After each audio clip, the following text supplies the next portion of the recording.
Сәлем достар, сіздермен бірге Арафат.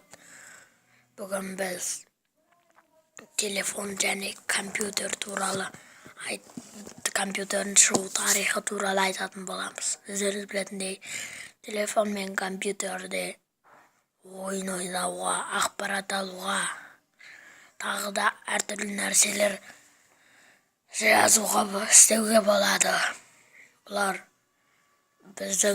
Бұлардың мүмкіндіктері өте көп. Енді осылардың шығу тарихын айтатын боламыз. Телефон. Қазіргі таңда телефон әр үйде бар және байланыс спутниктері болғандықтан жер шарының басқа жағында тұратын адаммен сөйлесуге болады. Телефон сымдарымен адамның дауысын ғана емес, сондай-ақ факсты, электронды пошта арқылы да хаттар жіберуге болады. Енді бұны білеміз. Бірақ енді телефонды кім жасағанын айтайық. Достар, қазір мен даусым қырылдап тұр, кешіріңдер. Егер сіздерге ұнамай тұрса, телефонның ең негізгі өнертапқышы болып итальяндық Антонио Меуччи саналды. Осы фактіні 2002 жылы ақш конгресі мойындады. 1860 жылы дыбысты тербелістерді электр серпілісіне өзгерту мүмкіндігін ең бірінші ойлап тапқан Меуччи болды. Бірақ патентке мәлімдеме жасау үшін оның ақысы шектелген жоқ.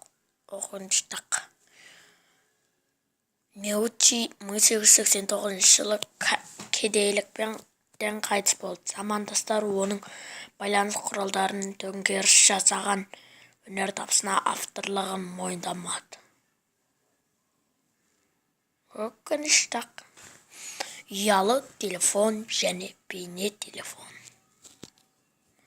Адамдардың тұрмысын өзгерткен және тарихтың дамуына әсер еткен өнертапқыштардың ішіне 1980 жылдарда шыққан ұялы байланысты сөзсіз кіреді. Енді сымда кабельде керек жоқ. Ал күннен күнге кішірейіп бара жатқан аппаратпен кез келген жерде тұрып сөйлесуге болады. 2004 жылы бейне телефон шықты. Ол сөйлесіп тұрған адамның бетін көрсетеді. Бұл керең қылмау адамдарға ыңғайлы. Өйткені олар ымдап сөйлеседі. Ал енді олар алыс жерден сөйлесе алады. Қызықты.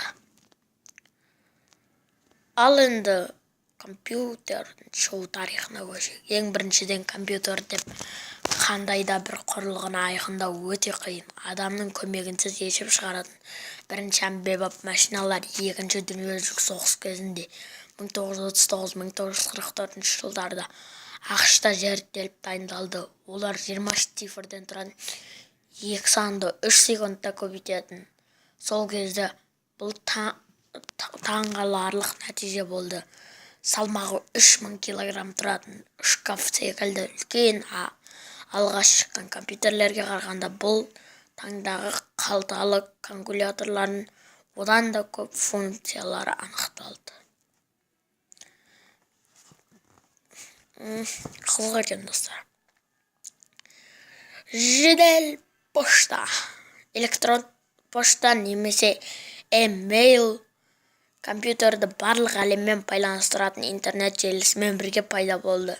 Кімде электронды мекен жайы бар болса, қала телефондардың қызмет ақысы бойынша әлемнің шет-шетіне хатты жазып қабылдай алады. Компьютер жақын дүниежүзілік өрмек сервермен телефон жүйесі арқылы байланыстырады да, содан кейін серверден серверге жіберіліп алушыға жетеді. Электронды пошта арқылы суреттер, мәтін және дыбысты файлдар жіберуге болады. Өте қызықты. Сонымен бүгін біз ең алғашқы қорытынды жасайық. Ең алғашқы телефонды Антонио Меуччи жасаған білдік.